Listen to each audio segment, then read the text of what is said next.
Happy good morning to all of you. This is it's actually night time right now when I'm deciding to record this. And something just came over me and I said, "Girl, record a video. Do a YouTube video." My makeup was already done. I had dance practice earlier and I was just like, "Why not?" So, welcome to Be a Better Baddie. Hopefully I'm not going to make any promises to myself right now or to you mostly, but this is me coming back to YouTube and hopefully staying on YouTube with my podcast. So, today we're going to be talking about the lessons I learned in 2023. We're wrapping up the year when this is coming out. It is December 18th, 19th. So, it's time for us to start thinking about the end of the year, thinking about the beginning of the year. I'm not necessarily the type of person who wants to set annual goals and follow that, but I am. So I like to set annual goals and then kind of break them down into mini milestones. But I'm in that mind state right now and I'm enjoying it. So today I'm going to talk about the lessons I learned in 2023 and hopefully you enjoy these lessons. I would love for you to share the lessons you learned in 2023 down in the comments because I feel as though we can all gain some more perspective, some more information. It's never too much. So share your lessons you learned before and let's get into today's video. So lesson number 1 is more money, more problems. And this can be taken multiple different ways. I feel like it's either the more money you make, the more problems you'll face, or it could be the more money you have to manage, the more problems you run into. This year I purchased a new car and I had too many bills. I'm the type of person who gets overwhelmed. I like to just keep my bills to a minimum, the basics. Like, these are the bills I need to pay. Water, light, gas, whatever other bills I pay. I pay a lot of them. So, student loan, so prior to me getting this new car, I hadn't had a new car and I hadn't had a car note in a couple of years. So, I was used to not paying a car note, yada, yada, yada. Got a car, had to learn how to manage the money again because now I have this extra added expense. This was something I was a bit more cognizant of because I'm at the age now where I've been making money for a while. I've paid my own bills. I've learned how to manage expenses, etc. So it was a bit easier, but it definitely hit me. So more money, more problems. And I see myself making more money as I'm growing older and gaining more experience and all of that, right? So I'm going to be having more money. And I feel like at every level, you need to learn how to manage that amount of money because it's different. The foundations, the fundamentals are still the same, but more money, more problems. Number 2 is everybody at work is not your friend.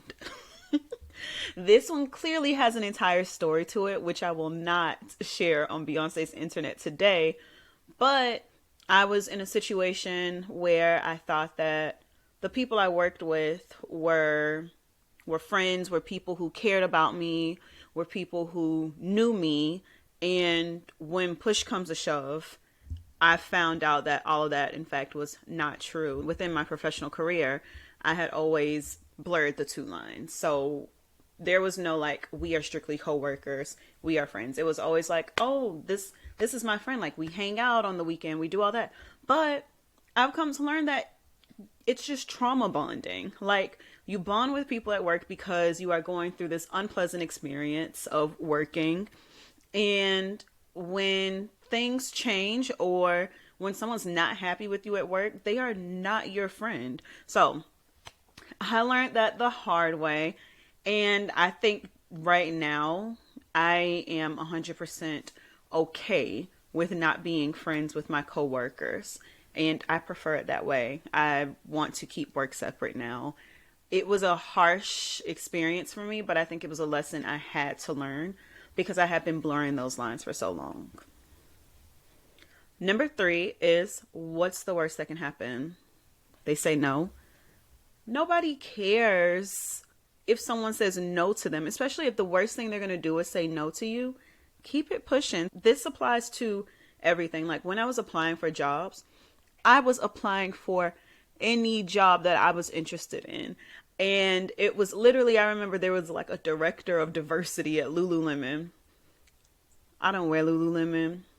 I've never had a job in diversity, but I was like, why not? What's the worst that happens? They either don't email me back or they say no. I feel like this can be applied to so many aspects of your life.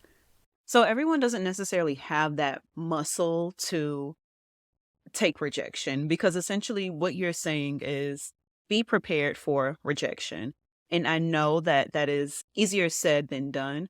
And it takes practice, right? Being rejected and being able to pick yourself back up after that and not have that rejection necessarily be your claim to fame or be the thing that just ruminates your entire life. I feel like in the past, when I've been concerned about what other people would say about me doing something or think about me doing something, that's when I wasn't 100% confident in who I was. So I think that I've come to learn this lesson because I'm more comfortable with who I am. I'm kind of in this take it or leave it phase. Like, I know my flaws, I know my strengths, I know everything that comes with me. So at this point, I if you say no to me, I get it. I could probably rationalize it because it probably wasn't meant to be. So I know I'm speaking very generally right now, but this I think this is the ultimate lesson I learned this year, and it comes with a sense of freedom. Either you go for the thing, they tell you no, you learn the lesson, you do it again better the next time. I think it's just that plain and easy. But I know that that's coming from a place of privilege. That's coming from someone who feels confident putting themselves out there and isn't as easily teared down by other people's opinions and thoughts. So I understand that this comes with a certain level of privilege when I say this, but I hope that you all gain that privilege and that confidence in yourself over time. Okay. Keep listening to this podcast and you will get there. Number 3 is gratitude is life changing. So I started a gratitude series in November. I did 3 or 4 podcast episodes about it. And prior to that, I was doing gratitude exercises, but I hadn't necessarily done the research about it. So showing gratitude has so many benefits that I did not know about, like just making, not only does it make you a happier person, it makes you a healthier person. It makes you a person that's better at building relationships and all those things. So when I learned all of the benefits of showing gratitude, it made me more intentional about showing gratitude, not only to myself, but for others in my life. So that is another thing that I will continue. That is a great lesson that I learned, that gratitude actually does change your life. So if you haven't listened to those episodes, I definitely highly encourage you to go listen to those episodes, because I'm dropping some gems in there. I'm talking about how to show gratitude for your past self, your present self, and your future self, how to show gratitude to others. So all this beautiful stuff is in there. The next lesson I learned in 2023 is being the first to do anything is extremely hard. So I'm talking about first generation anything. And for some reason, the term first generation does not carry past college. And I don't like that. I don't like that one bit, because I'm still first generation. I'm still learning how to buy a house. I bought a house, right? But now I'm learning about things that I should have done when I bought the house. And I'm learning about the upkeep of a house. And I'm learning about how to network. And I'm learning about how to ask for help. Like, I'm still learning so many things and skills in life and still being comfortable with those things. So being first generation after graduating high school or college or even getting your master's, PhD, that is just the tip of the iceberg. You've went through one system. Now you need to go through another system of adulting, and it's not that easy. So I think it really hit me this year when I was like, I graduated college. I was first generation, but I'm still first in everything and learning. So it's very beautiful. It's a very beautiful thing to say that I was the first in my family to do so many things, but it's also so frustrating to think that everyone else sort of has a leg up. Well, not everyone else, but some people have a leg up because their families have already done the things that they're going through, so they can ask them for their advice. They can, get some pointers from them. And it really reminds me of this TikTok I saw a few months ago. It probably was not a few months ago. Please let me stop lying. It was a few weeks ago.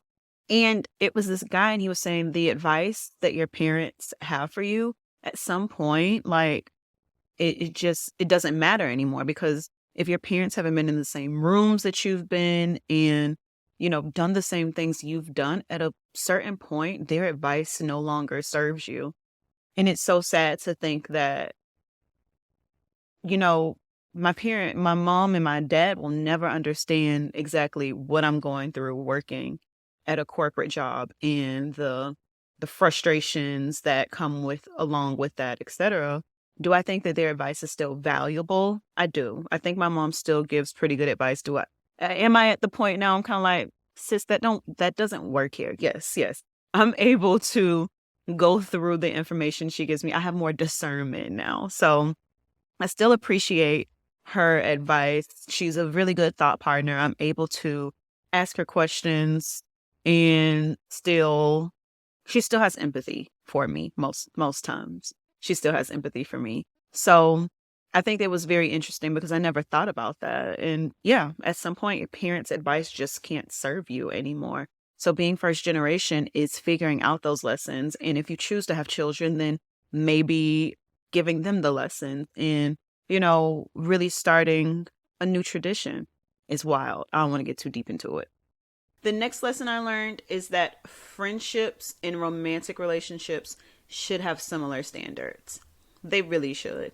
With our friendships, we put so much intimacy into those, building those, maintaining those friendships.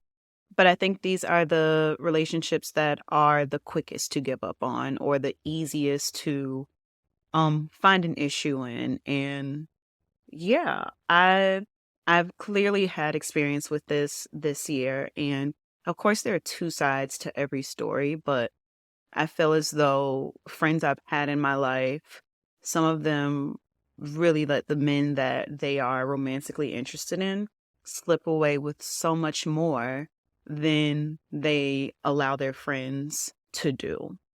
And I think that any person, any woman that is male centered, this is inevitable. I'm also learning that not every person necessarily cares to maintain friendships. Like, I don't know. I just thought at my age, I wouldn't run into people who are like, my man is my number one, my everything. That's cool. That's fine. That's dandy. I want you to have your man, but also, are we not calling our men out for doing things anymore? Or do our standards just dropping? I think that I want to talk about, like, just having friends with similar values. Like, you and your friends don't need to be the same people, but you should have similar values, because let me tell you something. When these standards and values are being discussed, someone's going to feel judged because you do not feel the same way as them. And yeah, I'm going to leave right there, but that's something that I do want to eventually talk about, but more about the friendship standards. We, as humans, as a society, feel like intimacy is only reserved for romantic relationships, but in reality, your romantic partner cannot be your everything. They cannot be your shoulder to lean on for every situation. And I think that not investing so much into your platonic friendships is only doing your romantic partner a disservice, because that's a lot of pressure to put on one person. We don't like to feel too much pressure to be somebody's everything. Sure, it may happen, but to be like, you have to be my everything, is a lot of pressure. And then the last lesson is, being Delulu is not always the Salulu. I love how we are all embracing being delusional, chasing our wildest dreams. I absolutely love it. I'm doing it. We're here. But when it means ignoring your intuition, do not do it. So if you have a feeling in your gut that someone doesn't like you, do not be delusional and say, no, they probably do like me. Trust your gut. Trust your gut. Do not be delusional just to ignore your gut feeling, okay? So I want us to continue being delusional, but selective delusion, okay? Not too much. Not too much on it. So with that, I am going to wrap up this video. Thank you so much for tuning in to this very impromptu video. If you are listening to this as a podcast, hop over to YouTube. Hop over to YouTube. Give me some encouragement, you know. Let's continue this over here. If you want to connect with me, you can find all of my social medias in the description box. And I've recently changed my name on Instagram. I was Big Queequee for so long since whenever I made an Instagram, but Big Queequee is a nickname from high school, and it's been ew. I don't want to say 20 years. Hold on. Let me count. Whew. Y'all, I thought I was so old. Why did I think I went to high school 20 years ago? Anyways, I graduated from high school 10 years ago. So the name itself is 10 years old. And I felt ready to retire it. So you can find me on Instagram at Hey Quenisha. If you want to connect with the podcast page, that's Be a Better Baddie. And on TikTok, I'm still experimenting with that name because I can't change it.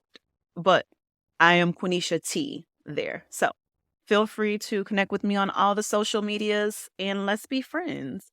And I will see you all later in the next one. Be sure to leave this video a thumbs up and bye.